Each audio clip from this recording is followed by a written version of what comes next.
मंगल पांडे, संजय मयूख की छुट्टी, शंभू और शिवेश को कैसे मिली एंट्री। नमस्कार, आप देख रहे हैं सिटी पोस्ट लाइव। मैं हूं सृष्टि राज। बीजेपी के राष्ट्रीय अध्यक्ष नितिन नवीन की टीम में मंगल पांडे और संजय मयूख जैसे नेताओं को जगह नहीं मिलने को लेकर खूब चर्चा है। वहीं नितिन नवीन की 65 सदस्य वाली राष्ट्रीय पदाधिकारियों की टीम में बिहार के सिर्फ 3 नेता को जगह दी गई है।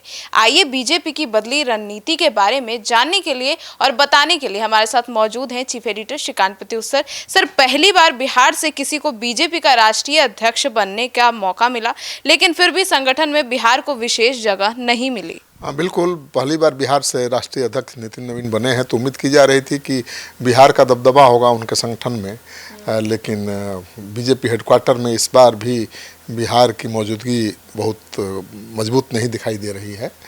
कई नेता इसमें शामिल होने के काबिल थे। मंगल पांडे को सरकार के बाद अब संगठन में भी जगह नहीं मिली है। गृह मंत्री अमित शाह के भरोसेमंद माने जाने वाले संजय मयूख साइडलाइन कर दिए गए हैं। अब तक प्रदेश संगठन में काम कर रहे शिवेश राम, सिद्धार्थ शंभू को दिल्ली की टीम में जगह मिली है जी। तो पूर्व राष्ट्रीय अध्यक्ष जेपी नड्डा की टीम में मीडिया सह संयोजक जैसे अहम पद पर संजय मयूख रहे हैं, लेकिन नितिन नवीन की टीम में उनको जगह नहीं मिल पाई है। राष्ट्रीय मंत्री रहे ऋतुराज सिन्हा को पार्टी के सभी सेल के सह संयोजक की जिम्मेदारी दी गई है, मतलब उनकी भी भूमिका बदल गई है। बिहार में पार्टी के प्रदेश उपाध्यक्ष रहे सिद्धार्थ शंभू को राष्ट्रीय मंत्री और एससी मोर्चा के प्रदेश अध्यक्ष रहे राज्यसभा सांसद शिवेश राम को अब यही जिम्मेदारी राष्ट्रीय स्तर पर दी गई है। तो ये 2 नेताओं को प्रमोशन मिला है और बाकी लोगों को चांस ही नहीं मिला है। सर, तो मंगल पांडे को क्यों किनारे कर दिया गया? देखिए, बंगाल में बीजेपी के प्रचंड जीत के बाद ऐसा माना जा रहा था कि राज्य के प्रभारी होने के नाते मंगल पांडे को बड़ा इनाम मिलेगा। जब वो मंत्री नहीं बने तो चर्चा हुई कि भाई हो सकता है कि उनको मंत्री बनाया जाए केंद्र में और उनको यूपी चुनाव का प्रभारी भी बनाया जाएगा। लेकिन अब चुनाव बाद मंगल पांडे का कद लगातार छोटा होता जा रहा है। सबसे पहले उन्हें बिहार में बनी बीजेपी की सम्राट सरकार में जगह नहीं मिली। सीनियर लीडर होने के बावजूद मंत्री नहीं बने। उस वक्त पार्टी नेताओं की तरफ से कहा गया कि मंगल पांडे केंद्र की राजनीति में जाएंगे, राष्ट्रीय टीम में बड़ा पद मिलेगा। अब यहाँ भी मंगल पांडे को निराशा हाथ लगी है।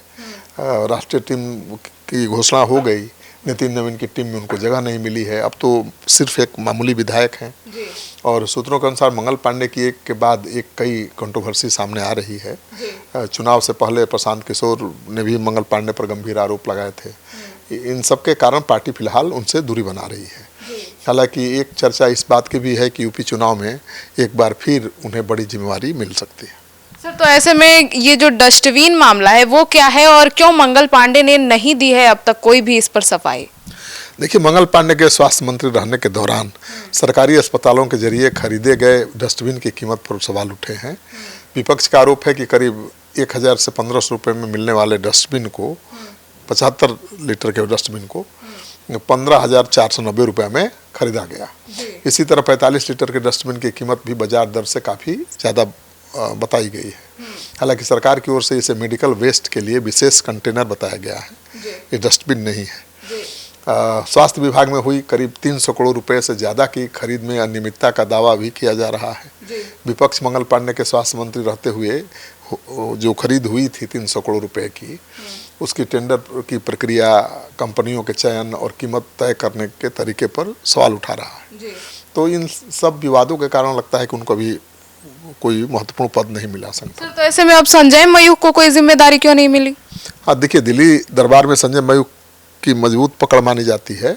उन्हें सीधे अमित शाह की टीम का मेंबर माना जाता है। वे पिछले कई वर्षों से लगातार मीडिया सह प्रभारी रहते हुए नेशनल मीडिया के साथ कोऑर्डिनेशन करते आ रहे थे। मीडिया प्रभारी अनिल बलूनी के भी करीबी माने जाते हैं।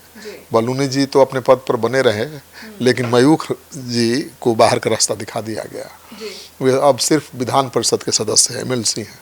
मयूख की छुट्टी को लेकर 2 तरह की चर्चाएं हैं। पहला चर्चा ये है कि संजय मयूख कायस्थ कम्युनिटी से आते हैं, राष्ट्रीय अध्यक्ष नितिन नवीन भी उसी समाज से आते हैं। इसके अलावा ऋतुराज सिन्हा भी कायस्थ हैं, तो कितने कायस्थ को मिलेगी जगह? तो दूसरा भी ये भी चर्चा है कि बीजेपी सूत्र कह रहे हैं कि नितिन नवीन और संजय मयूख के संबंध बहुत अच्छे नहीं हैं। और बांकीपुर में बीजेपी की हार को भी इससे जोड़कर देखा जा रहा है। मयूख समेत इलाके के कई बड़े कायस्थ नेताओं ने खुलकर कैंडिडेट का साथ नहीं दिया था चुनाव में, और इसको भी जोड़कर देखा जा रहा है। सर, तो ऐसे में नित्यानंद राय अपनी लॉबी के मेंबर को राष्ट्रीय टीम में पहुंचाने में सफल रहे हैं।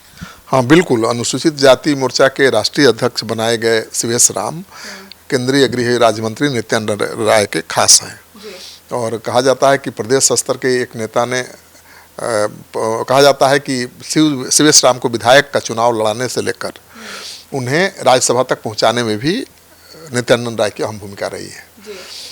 अब संगठन में दायित्व मिलने में भी नित्यानंद राय के सिफारिश को ही अहम माना जा रहा है। आरएसएस बैकग्राउंड से आने वाले सिद्धार्थ शंभू को संगठन का सिपाही माना जाता है।